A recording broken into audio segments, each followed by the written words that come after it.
Las actividades físicas son manifestaciones que acompañan al hombre desde su aparición sobre la Tierra.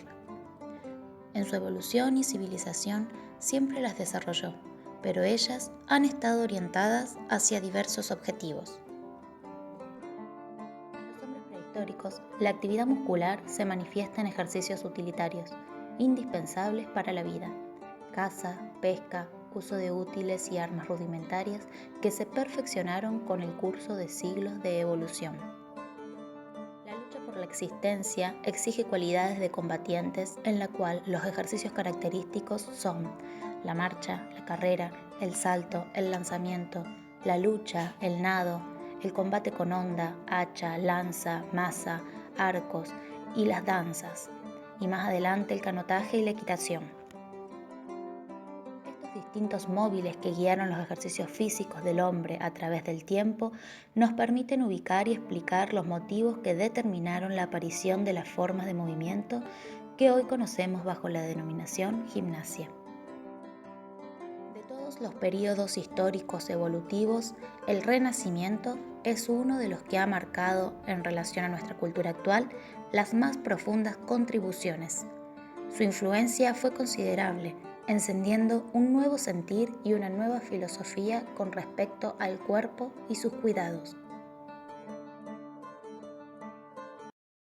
A principios del siglo XX aparecen prácticamente de forma simultánea 4 grandes movimientos gimnásticos que darán lugar a sus respectivas escuelas y sistemas gimnásticos, los cuales tuvieron su origen en las corrientes intelectuales más destacadas del siglo XIX, como son el racionalismo, el romanticismo, el nacionalismo, la democracia y el ideal pedagógico. Del movimiento del centro se destaca la escuela alemana, con su sistema rítmico y sintético. Del movimiento del norte destacamos la escuela sueca, con su sistema analítico. Del movimiento del oeste, la escuela francesa, con su sistema natural o global. Alemania, como necesidad de regularizar sus prácticas, encontró como canal de expresión dos corrientes bien definidas. Por una parte, aquella asociada a la actividad bélica y por otra, aquella asociada a la actividad de la gimnasia escolarizada, practicada sin exclusión, entre quienes recibían algún grado de educación formal. La práctica sistemática de este tipo de actividades se asumió como un beneficio directo para los países que en el siglo XIX se encontraban en plena definición de sus características esenciales como estados y naciones. De lo anterior se desprende que uno de los primeros lugares en el que la educación física se consolidara por medio de la gimnasia fuera la Alemania de fines del siglo XVIII y comienzos del XIX. Uno de sus principales precursores fue Guttmuth.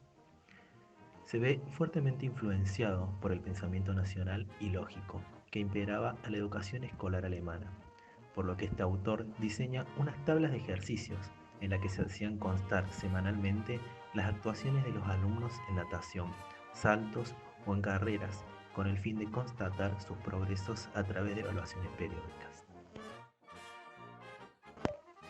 Si bien Guttmuth es considerado como el encargado de sentar las bases del sistema de entrenamiento alemán, su consolidación vendrá de la mano de la polémica figura de Friedrich Ludwig Jahn, conocido como Turnvater Jahn o padre de la gimnasia.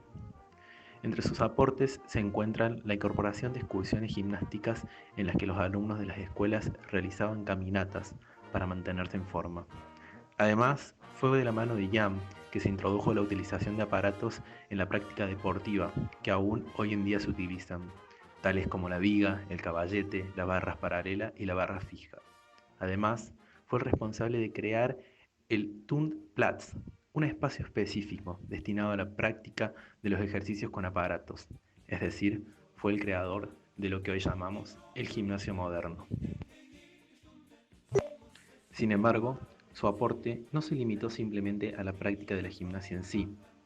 Es así que en 1816 se publica el libro Deutsche Turnkunst, Gimnasia Alemana, considerada la obra más completa y sistematizada de ese tiempo. Con la aparición de la gimnasia alemana, la práctica de los ejercicios en Turnplatz asumirá un carácter más pedagógico y metódico al fundarse en tablas o esquemas las lecciones. Se entiende así que la consolidación de esta rama de la gimnasia planteada por Iam tuviese una fuerte influencia en países como Francia y Dinamarca. Este último, el primer país donde los ejercicios gimnásticos se declararían obligatorios para las escuelas elementales.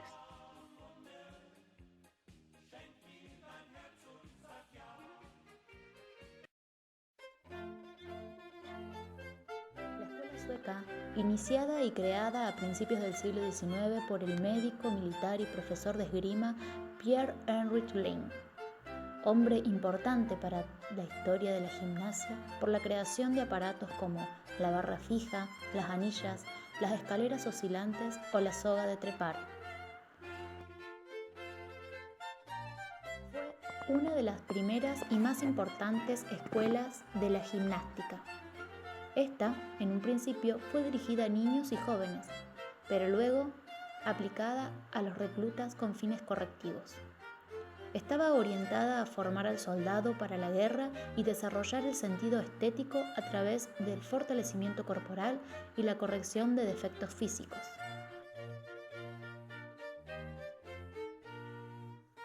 Buscaba artificidad, constricción, determinación de las fases de ejercicios en posición de partida, desarrollo y fin, excesivo estatismo, orden y utilización de voces de mando.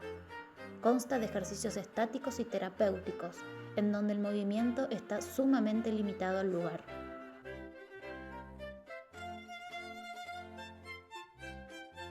La gimnasia sueca se caracterizó por una concepción anatómica, biológica y correctiva de la gimnástica. Luego, esta disciplina sería modificada por Elie Horstgen, quien desmilitarizaría el concepto de Lehn y otorga importancia a la educación física como disciplina educativa. Ella buscaba un fortalecimiento del cuerpo y del alma, un desarrollo de la fuerza y de la movilidad corporal y una corrección postural a través de movimientos más libres y armónicos que encaminen al individuo hacia una vida sana y enérgica. Quien reaccionó en contra también del antiguo método lingiano fue el danés Niels Buch, buscando una gimnasia de movimientos basados en el dinamismo, la destreza, el aprovechamiento del tiempo y la espectacularidad de su puesta en práctica. La escuela francesa se caracteriza por una concepción natural y utilitaria de los ejercicios físicos. Son acciones de carácter global, en los que el cuerpo participa como un todo en las ejecuciones y se encaminan a preparar al individuo para la vida adulta.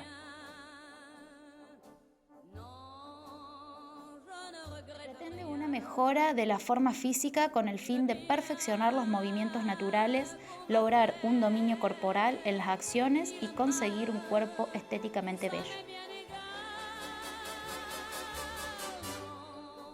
La escuela francesa dio sus primeros pasos en España con Francisco de Amorós y Ondeano, máximo exponente de esta escuela. La francesa tiene dos manifestaciones, una científica y otra técnico-pedagógica. La manifestación científica es representada por Esteban Marey y Fernand Lagrange. En ella se llevan a cabo estudios que analizan los efectos del deporte sobre el organismo. Se establece una relación entre el deporte, la inteligencia y el carácter del individuo. La manifestación técnico-pedagógica, su máximo exponente lo encontramos en George Herbert, quien propone una vida al aire libre en la que los ejercicios físicos deben tener un carácter natural, entendido como algo no artificial, pero sí utilitario, sin distinción entre hombres y mujeres y con carácter recreativo. Herbert clasificó sus ejercicios en 5 grupos: locomociones principales, marcha, carrera, salto y sus combinaciones, locomociones secundarias, cuadrupedias, trepa, equilibrio y natación, actividades utilitarias, traer, empujar, cargar, lanzar, y actividades de defensa, lanzamientos de objetos, piedras, dardos, etc.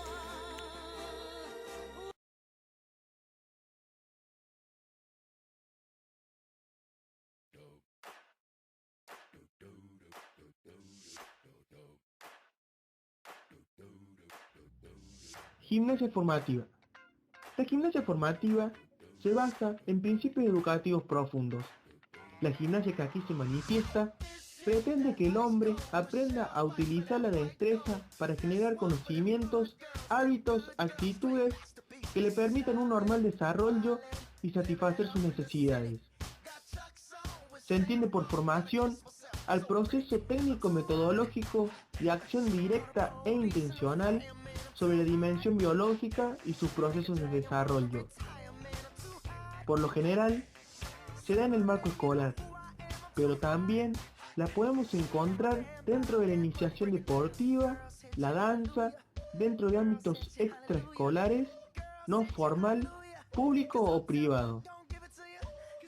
A través de la gimnasia formativa, se pretende crear procesos de reflexión y toda actividad que proponga un ejercicio de razonamiento en función de la etapa de crecimiento y desarrollo del hombre. De la gimnasia formativa. Estimular un adecuado desarrollo total, un adecuado desarrollo de la formación corporal postural, un adecuado desarrollo de la capacidad orgánico-funcional, un desarrollo adecuado de la habilidad motora, un adecuado desarrollo de las funciones perceptivas y un adecuado desarrollo de la inteligencia sensorio-motor.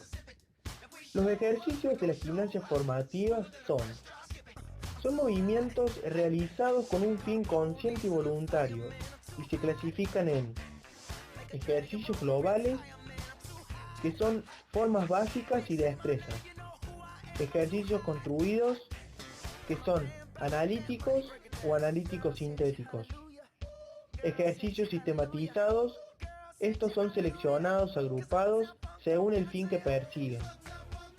Movimiento, desplazamiento de segmentos corporales, ejercitación, puesta en práctica y repetición de ejercicios, y capacidades motoras, cualidades de una persona en movimiento que se expresan y advierten en su motricidad.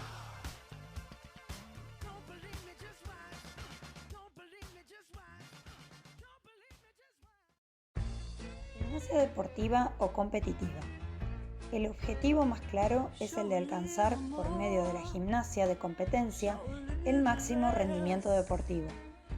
En el mundo están reconocidas 5 disciplinas reguladas por la Federación Internacional de Gimnasia, quien determina características de cada una, ya que los códigos y reglamentos se van modificando conforme a la evolución de cada disciplina gimnástica. Las 5 disciplinas reconocidas por la Federación Internacional de Gimnasia son gimnasia artística masculina, gimnasia artística femenina, gimnasia rítmica deportiva, gimnasia acrobática y gimnasia aeróbica. Gimnasia artística masculina. La competencia es individual y por equipo, cuando se suma la nota final de cada gimnasta de un país. Son 6 pruebas del programa. Una es suelo y las demás son ejecutadas en grandes aparatos. Anillas, caballo de salto, caballo o caballete con arzones, barra fija y barras paralelas. Gimnasia artística femenina. Son 4 pruebas y al igual que en la gimnasia artística masculina, una de las pruebas es ejecutada en el suelo y las otras 3 son en viga de equilibrio, barras asimétricas y caballo de salto. Se compite de manera individual y por equipos. Gimnasia aeróbica. La competencia consiste en la puntuación de una rutina coreográfica con música, con movimientos obligatorios y otros libres de distinto valor. Gimnasia acrobática. Especializa algunos tipos de movimientos de la gimnasia artística. Dentro de la gimnasia acrobática encontramos las siguientes pruebas o programas: el acrosport, el tumbling, el trampolín, doble mini tramp. Acrosport es una disciplina que se realiza en una superficie de 13 por 13 metros, en las cuales se combinan 3 elementos fundamentales: las acrobacias en el suelo como transiciones, la construcción de figuras como pirámides humanas que requieren equilibrio, fuerza y flexibilidad. Y también la música como apoyo al componente coreográfico. Se compite en dúo, del mismo sexo o mixto, trío femenino y cuarteto masculino. El tumbling es una disciplina individual que se realiza una sucesión de destrezas combinadas de gran velocidad y mayor complejidad que en la artística. Se compite sobre una corredera de 25 metros de largo, muy flexible para el rebote, en el cual se apoyan solamente manos y pies. El trampolín es una disciplina que se practica sobre un elemento de 5 por 3 metros con 1,10 metros de altura, constituido por una estructura metálica que sostiene una malla elástica por medio de resortes y se realiza una serie de movimientos enlazados de gran altura y complejidad. Se compite también de manera individual o en dúo sincronizado.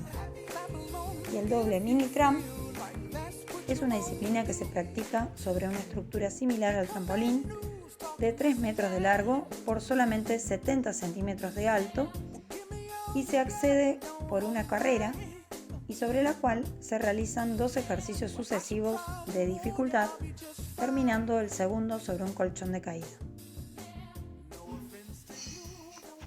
La gimnasia rítmica es una disciplina en la que se combinan elementos de ballet, gimnasia, danza y el uso de diversos aparatos, como pelota, aro, cuerda, masa y cinta.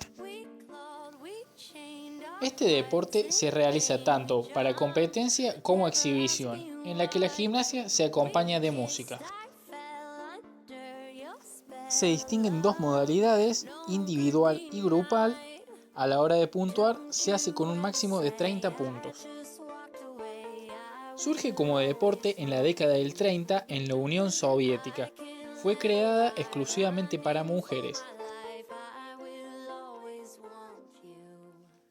La gimnasia rítmica moderna fue desarrollada a finales de 1950. En 1963, en Budapest, fue organizado el primer torneo internacional de gimnasia rítmica. Y un año más tarde fue declarado oficialmente el primer campeonato mundial de gimnasia rítmica.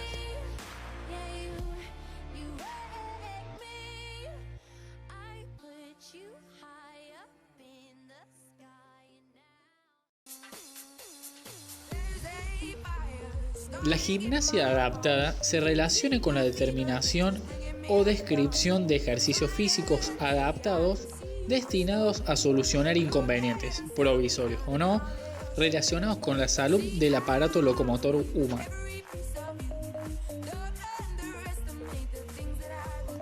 Consiste en diversas formas de ejercicios físicos programados y acomodados a las necesidades del sujeto en cuestión, y sirve como herramienta terapéutica para el abordaje de distintas patologías o etapas de la vida en las que se hace necesario un tratamiento diferenciado o especial.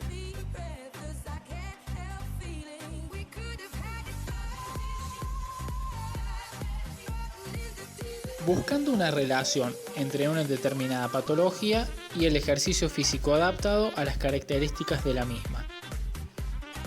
Ya sean personas con capacidades diferentes, problemas motores o personas sedentarias.